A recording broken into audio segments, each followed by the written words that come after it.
조갑제 TV 시청자 여러분, 원래 한국 사람으로서 해외여행 나가는 분들이 아마 연말 되면 그때 집계가 되겠지만은 2,500만 명에 육박할 것 같습니다. 해외여행 하시는 분들의 목표는 대충 두 가지로 나눌 수가 있습니다. 경치 구경하러 가시는 분들, 그리고 근사한 건물과 박물관, 미술관 구경하시는 분들. 이 대충 두 부류로 나눠지는데, 물론 경치 보았다가 미술관 갔다가 이렇게 대충 섞어서 가시죠. 또 요즘은 좋은 음식을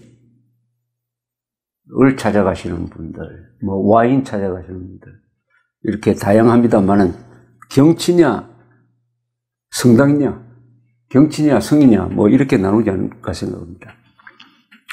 그럼 이 미술관 또는 박물관, 뮤지엄이라고 그러지 않습니까? 박물관, 뮤지엄, 미술관 뭐 같은 뜻이고 비슷한 뜻인데, 이 세계에서 어느 곳을 가장 많이 가느냐 하는 랭킹이 있습니다. 이 방문객 수로 가장 많은 곳이 어디냐? 최신 통계에 의하면 역시 파리에 있는 루브르 박물관입니다. 연간 740만 명이 옵니다. 740만 명. 그 건물 하나에 있는 미술품을 보기 위해서 740만 명이 들어옵니다.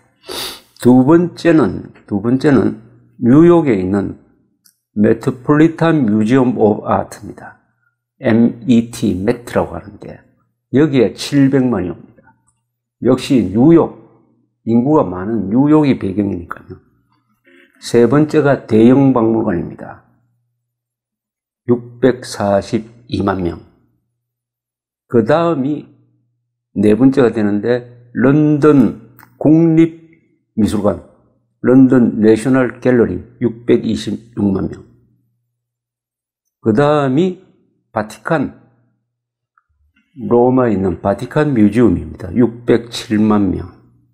그리고 또 런던입니다. 이 랭킹 일곱 번째, 테이트 모던이라고 있습니다. 테이트 발전소를 고쳐가지고 이 미술관으로 바꿨습니다.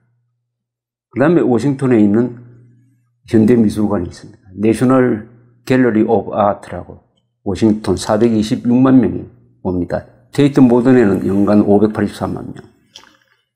그 다음이 에르미타주, 페테스부르크에 있는 에르미타주 박물관입니다. 412만 명. 그 다음이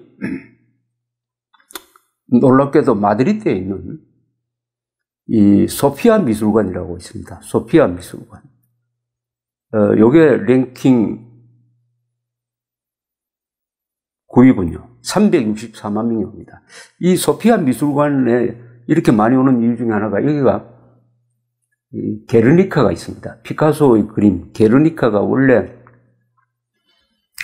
스페인 내전 중에 독일 공군이 게르니카는 마을을, 바스크 지방의 마을을 폭격한 것을 보고 이 공산당원이던 피카소가 그린 그림입니다.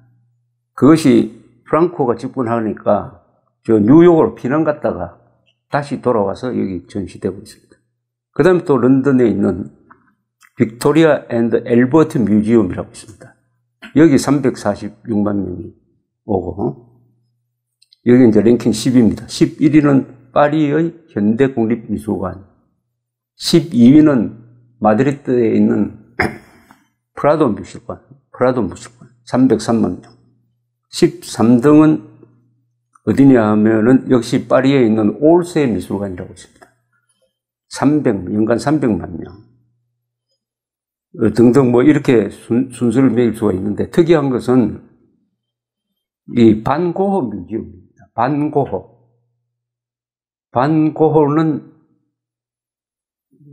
한 1000점을 그린 사람입니다. 이 사람 한 10년 동안 그림을 그렸는데, 집중적으로 그림을 그렸습니다. 1000점을 그렸는데, 살아있을 때는 판 것이 자기 동생이 테오라는 사람이 판 게 한 점밖에 없습니다. 그런데 이분이 죽고 나서 그 하나하나가 뭐 1억 달러가 될 정도로 이렇게 고가로 팔리는데 그 후손들이 가지고 있다가 네덜란드에 개정을 해서 지금 암스테르담에 반 고흐 뮤지엄이 있습니다. 이게 연간 210만 명이 옵니다. 개인 뮤지엄으로는 가장 많이 옵니다. 세계에서 랭킹 21등입니다. 참, 이 불우하게 나중에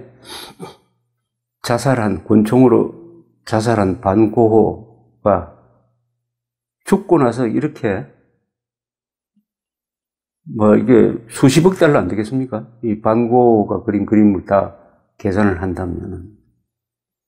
그러니까 이 천재가 당대에 알아주는 사람이 있어가지고 피카소처럼 당대에 호사를 하는 것은 최근 일이고 19세기만 해도 반 고흐처럼 죽고 나서 유명해지는 이게 천재의 어떤 숙명인가 봅니다.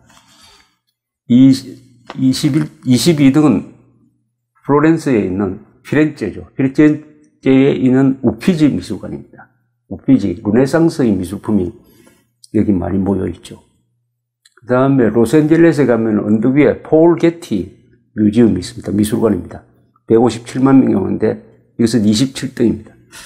동양에서는 도쿄에 있는 국립서양미술관이 116만 명이 온다고 해서 43위에 랭킹 되어 있습니다. 그러면은 어느 미술관이 가장 크냐 하는 그런 또 랭킹도 있습니다. 흔히 우리가 기억하기로는 세 군데다. 그것은 루브르, 에르미타주, 그 다음에 대형 박물관이 세계 3대 미술관이라고 통칭되고 있습니다. 그것은 관객이 많은 것도 포함되고 거기에 수장되어 있는 유물의 질과 양, 그걸 종합해서 루브르, 대형 박물관, 에르미타주, 페테스부르크에 있는 그것을 세계 3대 미술관 또는 박물관으로 보는 것은 합리적이라고 생각합니다. 근데 면적으로 보면은, 전시 면적으로 보면 루브르 박물관이 역시 가장 큽니다. 72,000평방미터. 두 번째가 에르미타주, 66,842평방킬로미터. 세 번째는 북경에 있는 국립박물관입니다. 이런 순서로 쭉 내려오면은 구등에 한국중앙박물관이 들어갑니다. 구등. 용산에 있는 중앙박물관이 전시 면적으로는 세계에서 9번째입니다. 또 거기 들어가 보시면은 삼국시대, 고려, 조선 대단한 수장품이 있습니다. 그러나 수장품의 질과 양에서는 세계 구등이라고는 볼 수 없겠죠. 엄청 크다는 점에서. 다만 하나 아쉬운 것은 역시 그 박물관은 원래 있었던 지금 광화문 자리 옛 중앙청 건물에 있었던 것이 맞다고 생각합니다. 어느 나라를 가든지 국립중앙박물관은 한 도시의 가장 복판에 있습니다. 그것은 어떤 나라의 정신적인 상징입니다. 어떤 영혼이라고 볼 수 있거든요. 그래서 용산에 간 것은 이것은 실수가 아니냐 하는 생각을 뿌리칠 수가 없습니다. 이런 여러 박물관 중에 특별히 한 박물관이 아주 특이한 존재입니다. 이게 어느냐면 역시 페테스부르크에 있는 에르미타주 박물관입니다. 왜 이게 특별하냐 하면은 이것은 한 사람의 의지에 의해서 만들어졌습니다. 시대를 쌓아서 단계적으로 만들어진 것이 아니라 한 사람의 결단에 의해서 만들어졌습니다. 바로 러시아의 에카테리나 2세, 영어로는 캐서린 대제라고 그러죠. 캐서린 더 그레이트. 러시아 말로는 에카테리나 2세. 2세가 집권한 다음에 유럽에 있는 유명한 이 미술 수집상과 연계가 되어 가지고 유럽에 있던 이 회화, 그리고 조각품, 그리고 책까지 사들이기 시작을 했습니다.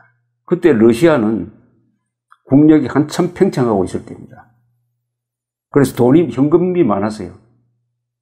더구나 에카테리나 2세는 프랑스의 지식인들하고 친했습니다. 볼테르, 에카테리나 2세를 흔히 우리가 계명군주라고 합니다.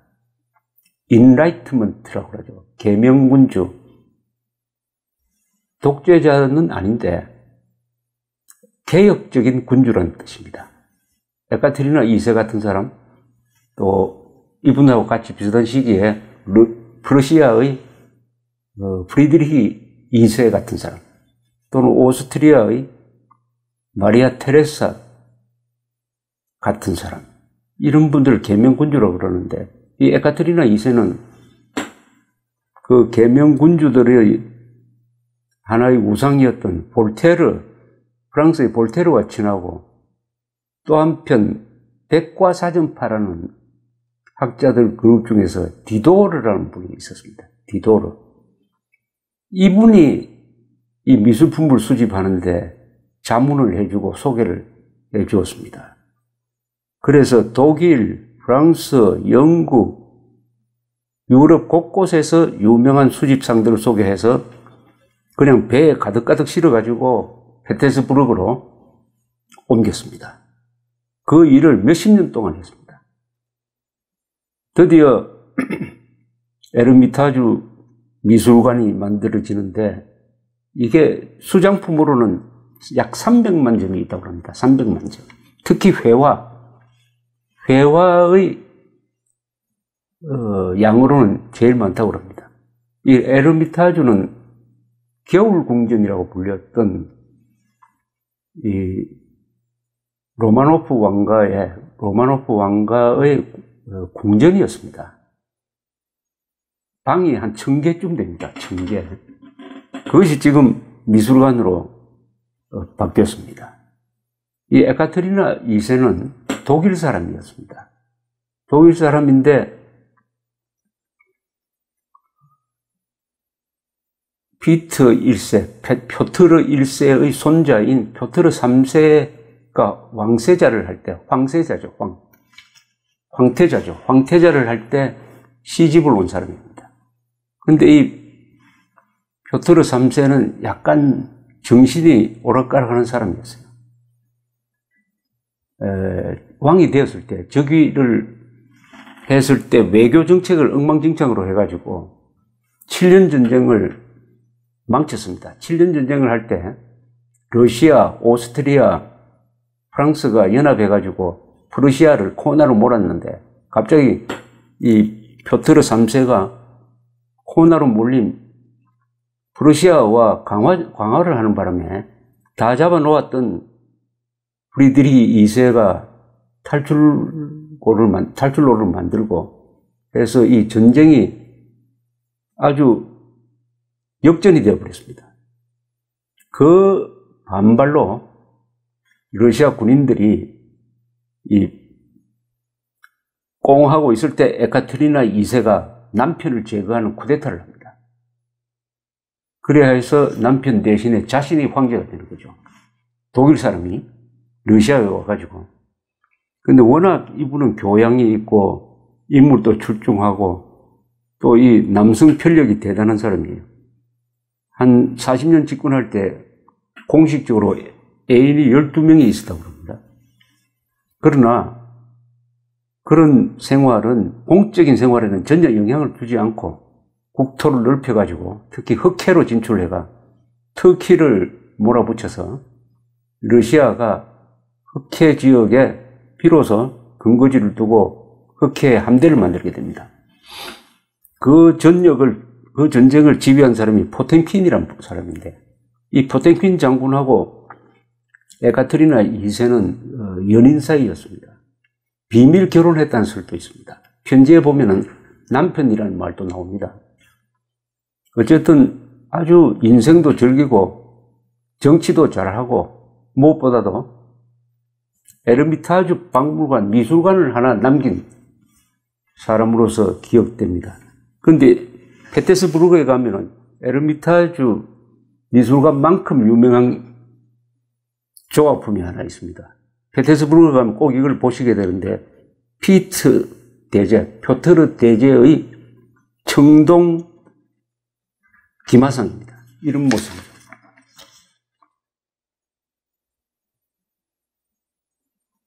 피트 1세의 청동 기마상, 이걸 브론즈 호스맨이라고 합니다. 이 기마상의 별명이 브론즈 호스맨, 청동 기수, 호스맨, 말 탄 사람인데 세계에서 가장 잘 되었다고 하는 가장 유명한 기마상입니다. 이게 크기도 클 뿐만 아니라 예술성도 그런데 이걸 에카테리나 2세가 주관해서 만들었습니다. 이분은 표트르 1세와 자신, 이 두 사람이 러시아를 일으킨 사람으로 기록되기를 바랐습니다. 사실은 그렇죠. 러시아의 황제 뒤에 이름이 더 그레이트라고 붙는 사람이 두 사람입니다. 피터 더 그레이트, 그리고 캐서린 더 그레이트. 이 영어로입니다. 캐서린 더 그레이트. 두 사람인데, 이 뾰트르 대제는 피터 1세는 수도를 모스크바에서 페테스부르크를 옮겨가지고 서구를 따라가는 그런 정책을 펴죠. 아주 대개혁 정책을 펴니다. 그리고 에카테리나 2세는 이 농민을 위한 개혁을 많이 합니다. 이분이 독일 사람이면서도 러시아 농민들을 매우 동정했다고 그럽니다. 동시에 확장 정책을 펴고, 그 다음에는 에르미타주 박물관 만들고, 이 브론즈 호스맨을 만든 것도 하나 이 사람의 업적으로 남습니다. 그런데 이 브론즈 호스맨, 이걸 누가 만들었냐? 이 조각가는 프랑스 사람입니다. 프랑스의 팔코네라는 사람을 초청을 해서 만들었는데, 그때 러시아는 이 선생이 되는 나라가 이 프랑스였습니다. 말도 전부 프랑스어로 하고, 그러니까 프랑스어가 문화가 발달하니까, 예술이 발달하니까, 그 러시아는 프랑스를 스승으로 모시다가 나중에 혁명까지 수입하게 되었습니다. 프랑스 대혁명, 그 연장선상에서 볼셰비키 혁명이 일어난 셈인데, 이 혁명을 좋아하는 나라죠. 러시아와 프랑스는 아주 특별한 관계가 있습니다. 1차 세계대전 때는 동맹국이었고, 같은 공동의적인 독일을 감당해야 되니까. 이 브론즈 호스맨을 만드는데 따른 비화가 많습니다. 이 초청을 받아온 이 프랑스 조각가가 이것을 설계하고 하는데, 다 만드는데 걸린 시간이 16년이 걸렸습니다. 16년 동안 에카테리나 2세는 일일이 간섭을 했습니다. 이걸 만드는데, 여기에 들어가는 이 청동 무게가 약 1000톤이 넘었다고 합니다. 1500톤 됐는데. 그리고 또 다른 조각가들이 이 팔코네의 이 조각을 비판도 하고 해서 나중에 이 팔코네라는 사람은 다 완성도 하지 못하고 중간에 프랑스로 돌아가 버렸습니다. 그러나 결국 에카테리나 2세의 고집으로 결국 완성하기는 했는데, 하여튼 이 미술적으로나 웅장한 걸로 세계에서 최고인데, 더 기념할 만한 것은 여기에 시를 쓴 사람입니다. 이 기마상에 시를 쓴 사람이 푸시킨이 시를 남겼습니다. 푸시킨이 시를 쓰면서 시 제목을 브론즈 호스맨이라고 붙였습니다. 시의 제목을 브론즈 호스맨, 청동 기마상 브론즈 호스맨. 바닷가에 세운 이 도시는 피터 대제의 운명이었다. 뭐 그런 귀절이 있습니다. 에카테리나 2세만큼 재밌는 스토리를 가진 이 권력자는 아마 세계에서도, 그 세계사에서도 아주 드물 것이라고 생각을 합니다. 이분은 70살 넘게까지 오래 살았습니다. 그리고 남편을 몰아내고 그 남편은 나중에 죽이게 됩니다. 자기가 명령을 하지 않아서 부하가 알아서 죽였다는 이야기도 있습니다만, 그러면서도 선정을 베풀고 영토를 넓히고, 비로소 러시아가 유럽에서 후진된 나라가 아니라 강대국의 하나로 딱 올라가는데 이 독일 여자분이 결정적인 역할을 하면서 또 여자로서의 생활도 즐기고 연애도 많이 하고 했던 사람, 그 사람이 가지고 있는 그 어떤 풍성한 인간성, 교양, 이것이 녹아 있는 것이 에르미타주 미술관. 러시아에서 에르미타주 미술관을 빼면은 얼마나 허전하겠습니까? 파리에서 루블 미술관을 뺀 것보다도 더 아마 허전할 것이라고 생각합니다. 에르미타주 미술관에는 특히 스키타이, 이 유목민족이죠. 이런 스키타이의 유물들이 많이 있습니다. 우리나라에서 가끔 에르미타주 미술관에서 스키타이 유물을 빌려와가지고 전시를 하죠. 우리 신라 백제 고구려가 유목민족 출신들의 나라라고 보니까 하여튼 그 관계를 따져 올라가면 스키타이로 연결되는데, 그 유물들이 에르미타주에 많이 있어가지고 전시회를 많이 하니까 우리나라 사람들 입에서도 이제 에르미타주가 자주 오르내립니다. 위대한 통치자들은 위대한 건물을 남깁니다. 위대한 미술관을 남깁니다. 우리나라에서도 이승만 대통령의 동상을 어느 대통령인가 한 분이 심혈을 기울여서 만들어서 이 광화문 앞에 놓아야 된다고 생각합니다. 감사합니다.